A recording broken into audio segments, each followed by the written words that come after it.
Mesdames, Messieurs, bonsoir. Dans les titres de cette édition, le Sénégal célèbre demain le 60e anniversaire de son accession à la souveraineté internationale à cause du contexte particulier du coronavirus. La célébration sera marquée par une prise d'armes au palais de la République. Covid-19, situation du jour, 12 nouveaux cas enregistrés et 11 guérisons déclarées par les services sanitaires du pays. À ce jour, le Sénégal compte 139 cas encore sous traitement. Et puis le monde de la culture endeuillé par le rappel à Dieu de Alioune Badara Diagne Golbert, ancien agent de la RTS. Sans lui, Golbert était une véritable icône de la vieille ville. La bienvenue à toutes et à tous à 20h sur l'ensemble du réseau synchronisé de la RTS. Le chef de l'État va s'adresser à la nation à la veille de la célébration des 60 ans d'accession à la souveraineté internationale de notre pays. Covid-19, je le disais tantôt, situation du jour sur les 153 tests effectués ce vendredi. 12 importés et 11 patients ont été déclarés guéris. Écoutons à ce propos le ministre de la Santé et de l'Action sociale, Abdoulaye Diouf Sarr. Ce vendredi 3 avril 2020, le ministère de la Santé et de l'Action sociale a reçu les examens virologiques suivants. Sur 153 tests réalisés, 12 sont revenus positifs. Il s'agit de 7 cas importés. Ces 7 cas importés concernent des compatriotes revenus d'un pays africain interceptés à la frontière le 29 mars 2020, puis placés en quarantaine à Vélingara. En dehors de ces 7 cas importés, nous avons 5 cas contacts suivis par nos services. Par ailleurs, 11 patients hospitalisés ont été déclarés guéris. L'état de santé des autres patients est stable. À ce jour, 207 cas ont été déclarés positifs au Sénégal, dont 66 guéris, 1 décès, 1 évacué et 139 actuellement sous traitement.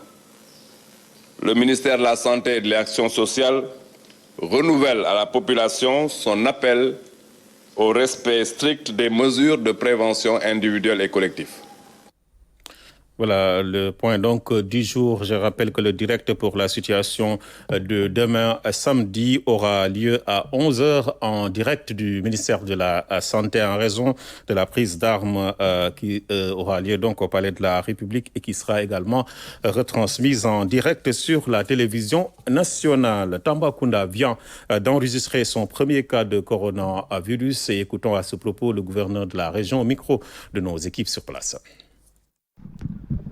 Il s'agit d'un religieux qui aurait été en contact avec le shérif mauritanien qui était dans la zone de Médina Gounass dans les jours qui ont suivi le Dakar reporté.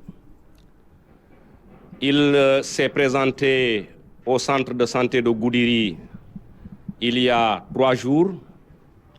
Et lorsque les prélèvements ont été faits, nous les avons envoyés à Dakar. Et aujourd'hui, nous pouvons dire que la région de Tamba a enregistré son premier cas. À la suite de l'information, des mesures ont été prises en urgence. Au moment où je vous parle, le médecin-chef de région et ses équipes sont déjà déployés en direction du centre de santé de Goudiri. J'ai également déplacé dans l'urgence la brigade régionale d'hygiène pour les besoins de désinfection.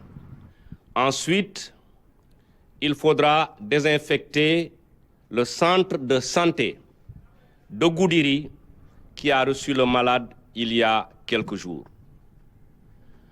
Nous avons également décidé de confiner la totalité du village en question.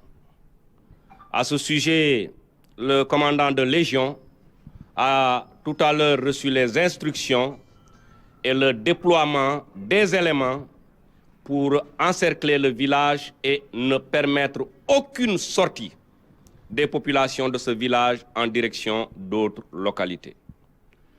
Troisième mesure, nous avons décidé de confiner le département, si on peut s'exprimer ainsi. Ce que je veux dire, c'est qu'à compter de cette heure, aucun véhicule, qu'il soit particulier, comme qu'il relève du transport, ne peut sortir de Goudiri en allant dans le sens de Tambacounda ou en essayant de gagner Kidira et cette zone.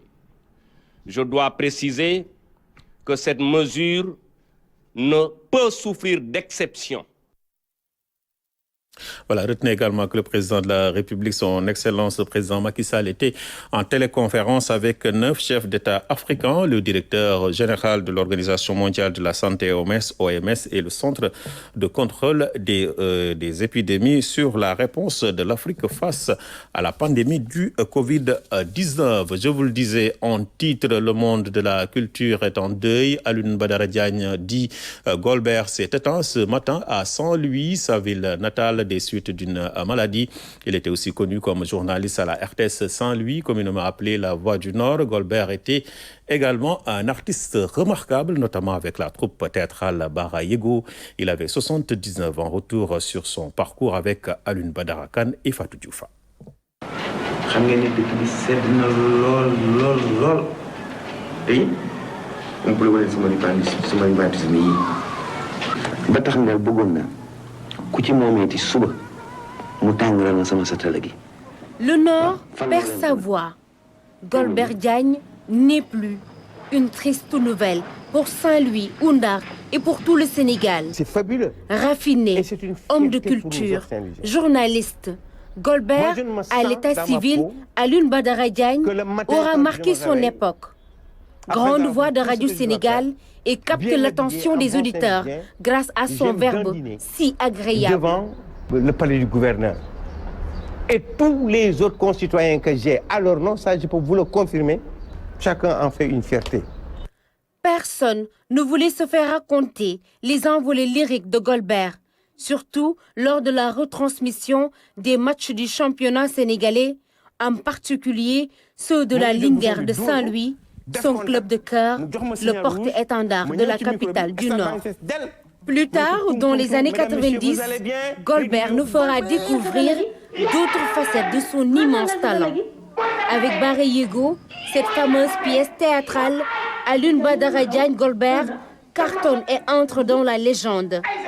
Golbert incarne le rôle d'un polygame autoritaire, fier de son héritage de Domundar, mais qui aura le malheur de répudier sa deuxième épouse, la belle Marie-Madeleine, dont il est si amoureux. Les répliques de Golbert tiennent en haleine tout le Sénégal. Sacrée belle époque. Les souvenirs refont surface. Golbert intègre le cercle des célébrités et met son image au service de Saint-Louis pour la préservation de son patrimoine. Golbert est un amoureux de la vieille ville, un passionné de Ndar, dont l'absence sera durement ressentie, le vide difficile à combler. Golbert dort désormais du sommeil du juste et Tchakanya, le célèbre cimetière de Saint-Louis, reçoit un hôte de marque. Golbert, le mortel, est devenu immortel. Son œuvre entre à jamais dans la postérité. La paix à son âme, Fatou Diouf. Une nouvelle tenue pour l'armée de terre sénégalaise, une tenue de couleur verte foncée dont la confection est assurée par la direction de l'intendance des armées. Un changement d'uniforme qui répond à un besoin d'adaptation aux standards internationaux. Ibrahim Dong nous présente cette nouvelle tenue de l'armée de terre sénégalaise. Photo de famille pour la présentation d'une nouvelle tenue. L'armée de terre sénégalaise change d'uniforme. Dire aux autorités toute la satisfaction et toute la fierté de l'armée de terre d'avoir sa nouvelle tenue, à l'instar des autres armées, notamment l'armée de l'air et la Marine nationale. Nous en sommes très fiers et cette nouvelle tenue vient à son heure, n'est-ce pas, au moment où sur le plan mondial, n'est-ce pas, le vert tend à devenir vraiment la couleur de l'armée de terre. Un besoin d'adaptation pour s'arrimer aux standards internationaux. Le regard dans le rétroviseur nous permet de mieux comprendre ce changement. Quand vous regardez l'iconographie qui illustre l'activité de l'armée coloniale, vous vous rendez compte qu'il y a les couleurs kaki et les couleurs blanches, même si c'est en noir et blanc. Et les militaires sénégalais, ou en tout cas les militaires africains qui étaient dans ces unités, étaient dans la même tenue au même titre que les militaires français. Nous avons accédé à l'indépendance en conservant cette tenue et jusqu'au jour d'aujourd'hui, l'armée de terre est dans la tenue kaki. La tenue kaki est désormais rangée dans les tiroirs de l'oubli. Avec cette nouvelle tenue, la qualité est renforcée. Il y a 60% de coton et 40% de polyester. Donc vous vous rendez naturellement que ce tissu-là, par rapport à l'ancien tissu où nous avions 30% seulement de coton et 70% de polyester, le confort ne peut pas être le même. Il y a également le fait que la tenue sera moins salissante avec la couleur verte. Donc ça, c'est une des caractéristiques. Une autre caractéristique, c'est que le tissu-là que nous avons actuellement, c'est un tissu qui offre une bonne résistance de la tension et une bonne résistance à la déchirure. Une tenue kaki qui sera désormais remplacée par celle-ci. Une tenue de couleur verte foncée. Dans les ateliers de confection, les machines tournent à plein régime.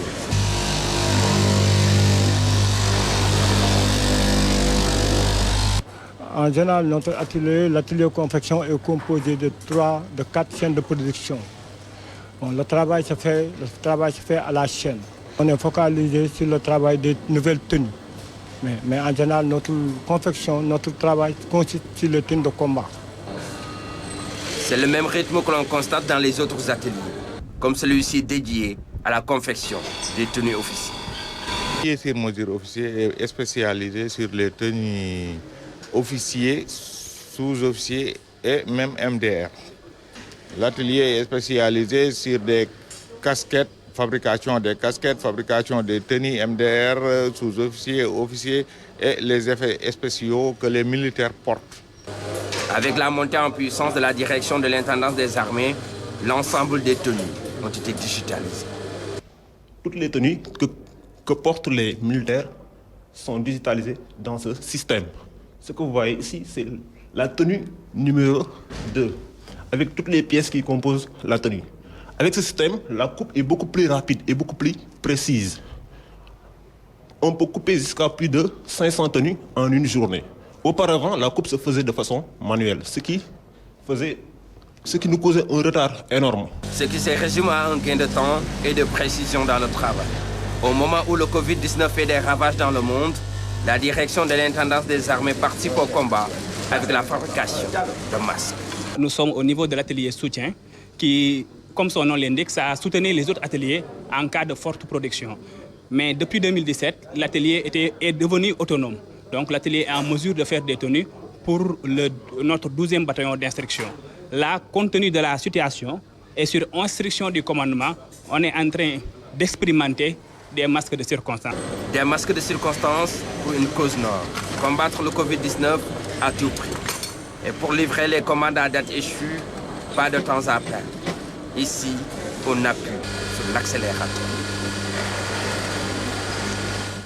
Voilà Ibrahim, donc parlons à présent de cette sentinelle de la sécurité de la chaîne logistique maritime. L'unité mixte de contrôle des conteneurs et des navires fait la fierté des douanes sénégalaises grâce à ses nombreuses saisies de drogue dure. Placée sous la tutelle de la subdivision des douanes de Dakar-Port, elle veille nuit et jour sur le balai des navires qui débarquent au port autonome de Dakar. Le focus de Salou Seck. Terminal Dakar-Port, un navire brésilien débarque des quantités importantes de sacs de sucre. Les manœuvres rivalisent d'ardeur. Ils sont payés à la tâche et ne soucient guère de ce qui se trame de l'autre côté des cales. Dans la plus grande dextérité, des éléments de l'unité mixte de contrôle des conteneurs et des navires investissent le géant. Le chef d'unité et les hommes ont pour mission de passer le navire au peigne fin. Le fait de fouiller un navire, ce n'est pas une mince affaire. C'est presque un immeuble renversé. D'où la nécessité de pouvoir faire une très bonne lecture du plan pour voir éventuellement les endroits confinés et les endroits où on peut mettre une quantité importante de drogue. Les réfectoires, les utilitaires, les poubelles, rien n'est négligé. Mais le gros morceau de la fouille est la chambre des machines.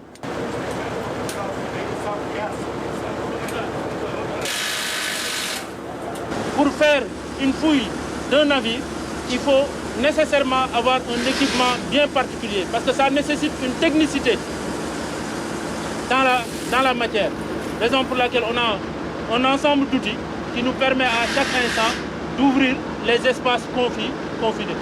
Cette redoutable unité douanière est spécialisée dans la fouille des bateaux. Elle est la sentinelle de la sécurité de la chaîne logistique maritime et sa complexité. Le Sénégal doit à l'UMC les grandes saisies de drogue de 2019 et début 2020. Pour 2019, l'UMCC directement a fait 845 kg de cocaïne. Pour 2020, l'UMCC uniquement a fait 120 kg de cocaïne. Alors nous avons participé aussi à de nombreux dossiers de cocaïne, dont la saisie de 240 kg de cocaïne réalisée par le MOL 1 du port de Dakar et aussi les 750 kg de cocaïne réalisés par la Marine nationale. Alors, le total, ça fait 1955 kg de cocaïne sur lesquels l'UMCC a participé, soit directement comme acteur actif, soit on a géré la procédure, soit on a procédé à l'arrestation des délinquants. L'UMCC, c'est aussi la vaste traque contre les véhicules rapportés volés à l'ère de visite du MOL 8. Plusieurs conteneurs suspects et des véhicules dont le vol est confirmé, comme ceux dans ce conteneur. Nous avons des critères de ciblage en fonction de la provenance du conteneur, du pays, du propriétaire, de l'adresse du propriétaire et parfois du produit, du contenu. Les gens ont tendance à dire que c'est des effets personnels, ce qui est vague. C'est l'exemple de ce conteneur qu'on a ciblé et au contrôle, lorsqu'on a ouvert le conteneur, il s'est avéré effectivement qu'il contient 3 véhicules volés. Et grâce à nos collaborateurs, Interpol et tout ça, on prend les cartes VIN des véhicules, les numéros de série, on donne ça à Interpol, la police internationale, en tout cas, qui parviennent à nous déterminer si le véhicule est volé ou pas. On a saisi beaucoup de véhicules volés qui viennent d'Europe ou du Canada. On les a interceptés et entre 2019 et 2020, nous sommes à une trentaine de véhicules qui ont été interceptés par mon unité. L'UMCC est placée sous la tutelle de la subdivision des douanes de Dakar-Port. Elle est une unité pluridisciplinaire et très douée en renseignement. Nous travaillons sur la base de renseignements. Nous travaillons sur la base d'analyse de risques qu'on actualise en fonction des menaces sur lesquelles le port est confronté. Alors nous travaillons aussi en étroite collaboration avec les autres forces de défense et de sécurité du Sénégal. En l'occurrence, la police, avec l'OCRTIS, avec Interpol, avec la gendarmerie, avec la Marine nationale, avec les autres subdivisions du Sénégal douanières. Alors nous travaillons aussi avec les populations, dans la mesure où nous échangeons des informations et des renseignements, et aussi avec tous les acteurs portuaires, privés comme publics de manière générale. L'unité mixte de contrôle des conteneurs et des navires fait la fierté des douanes sénégalaises. Sur mer, sur terre et en complémentarité avec les autres unités portuaires et maritimes, l'UMCC veille avec célérité sur le balai des navires et conteneurs qui débarquent au port autonome de Dakar. Voilà, Salif Seck, je rappelle que le président de la République était en téléconférence avec 9 chefs d'État africains et le directeur général de l'OMS et du Centre de contrôle et de gestion des épidémies sur la réponse de l'Afrique face à la pandémie du Covid-19. Je rappelle également qu'à 20h sur l'ensemble du réseau synchronisé de la RTS, le chef de l'État va s'adresser à la nation à la veille de la célébration des 60 ans d'indépendance du Sénégal. Ainsi se referme cette édition. Mesdames et messieurs, merci à vous de l'avoir suivi et merci de rester avec les programmes de votre télévision nationale.